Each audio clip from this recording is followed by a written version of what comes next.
So this run, we're gonna basically link together a bunch of blue trails. We'll start on Portal, as usual.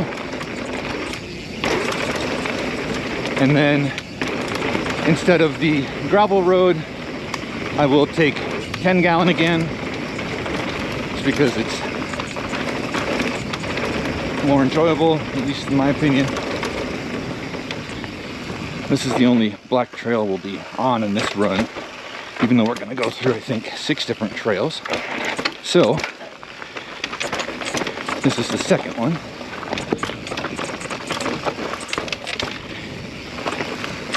And then when you come out of 10-gallon, you want to find your way down to Powerline, or excuse me, Skyline. And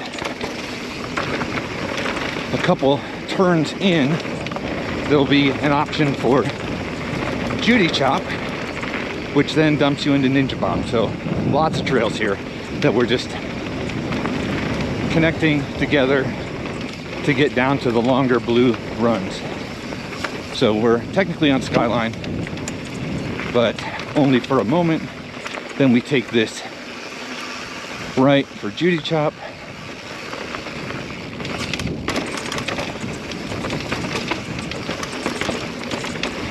Which is a really short trail. And then come around this corner, and it will dump you to a short little gravel road connector to find Ninja Bob. And Ninja Bob's a decent length of trail, and then it will dump into Ball and Jack and then to Powerline. So basically all the blues connected together. This is the second jump on Ninja Bob. And it's got a pretty short takeoff. A little more punchy than some of the bigger jumps we'll find out on these lines. But it is actually pretty long. I just paced it off. Looking at almost 18 feet to clear this. And these have a little bit of a sharp lip on them. So you'd have to be careful. There's one that will buck you a little bit. They don't feel quite as steep and long as they are, but they are pretty big, just not very tall. And Ninja Bob is fun because it has a nice variety. You get your doubles up front, and then we'll hit some techie stuff in the woods here.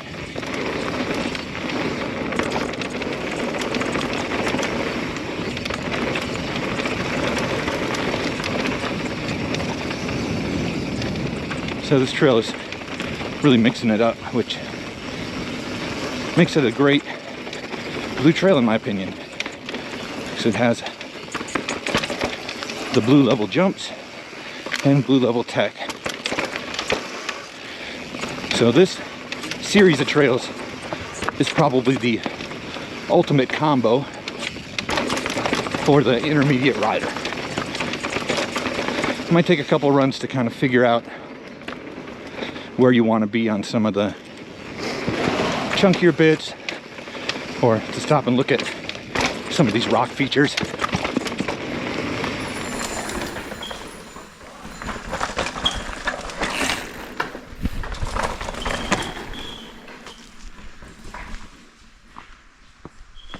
This is probably the gnarliest bit of Ninja Bob. See, pretty decent size rocks there. There's nothing really funky in the landing other than some roots. So if it's dry, this isn't really all that difficult.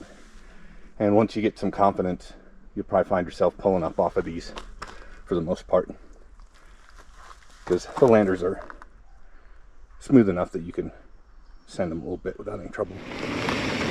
But they all roll pretty well. There really just aren't any big surprises.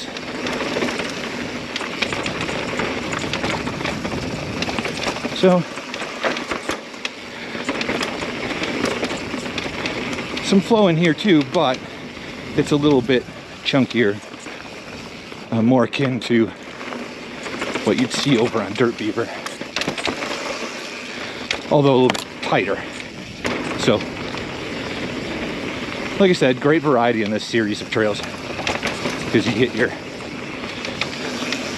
nice smooth jumps up top there, a little bit of tech in the woods, some rocky, bermy stuff, and then it dumps into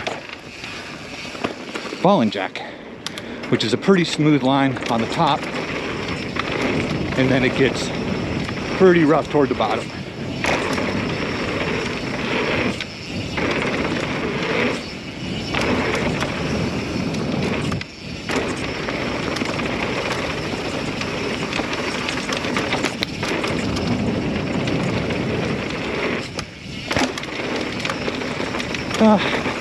I always forget to pick up extra speed for that last jump there.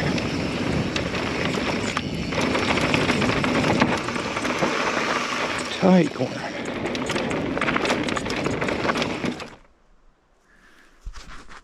Now we're into Ball and Jack, and that rundown right there is where I so gracefully went over the bars before. It's really not that bad. I just happened to click a loose rock at the wrong angle. But these berms are pretty typical in terms of the size and the elevation change for a bike park. They are a little rough, of course, because they leave a lot of this rock in the trail. But nothing, I say, nothing dangerous unless you just happen to clip the wrong one at the wrong moment. But it's a good picture of the trail surface throughout most of Ball and Jack, except for the long rocky chute, which we'll look at next. Okay, well, I got a little careless on that last turn. Had a hugie, and I'm gonna edit that out so that you don't need to be watching a crash while you're trying to learn about a trail. Maybe I'll post the crash separate, but as a rule, I tend to not like watching wipeouts. I want to focus on good, smooth riding. So I guess that's a good reminder that even though this is blue, if you're going fast and you get a little loose at the wrong moment due to a rock, which is basically what happened to me, things can still get wild. So heads up. So as I was saying, the top half is pretty flowy, and then this lower bit is quite chunky. A lot of loose rock too after we get past this next set of trees on the left. And you know, there's a lot of elevation pulling on you here, but this can be pretty treacherous at speed because of some of these loose rocks. So I tend to take it pretty easy. And when people talk about Ball and Jack, this is usually the segment that comes to mind first. Just a really long rocky chute. Loose stuff all over the place. And running this fast is pretty terrifying. You just feel like you're floating over loose stuff all the way down. There are sides that are a little bit more packed in. You can see there to the left is a little safer than the right. And then as we get further down the trail, you kind of have to stay up on one side or the other, because all the little rocks kind of funnel down into the center of the V in the trail. Push it.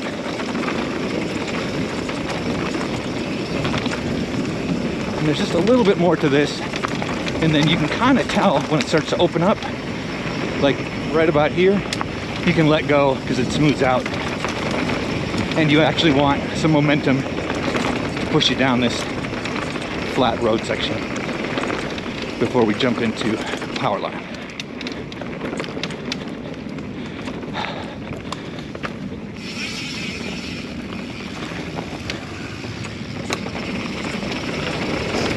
Powerline's more of a high-speed flow trail also. Again, a little bit like Dirt Beaver. Probably a little more steepness overall.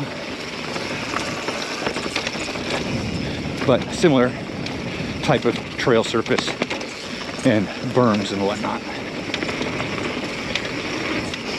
But this one does have some really nice jumps on it, which is why it's really popular.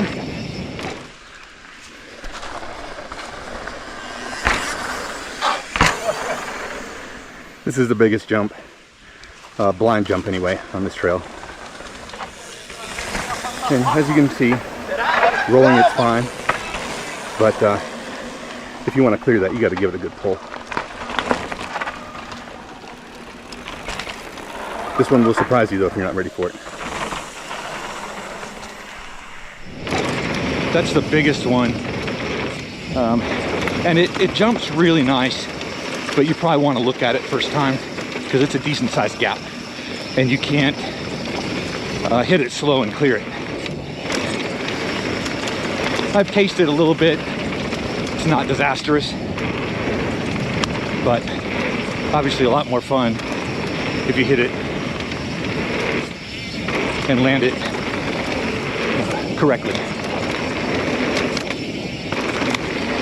So yeah, really like this trail.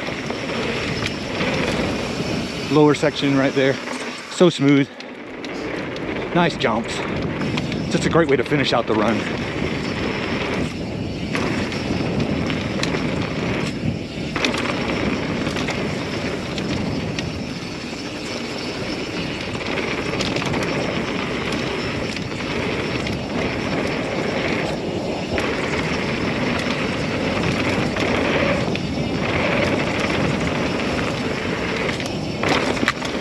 Right at the bottom, it does get a little chunky again. So you gotta watch this bit coming into the bridge for the exit, which is right here.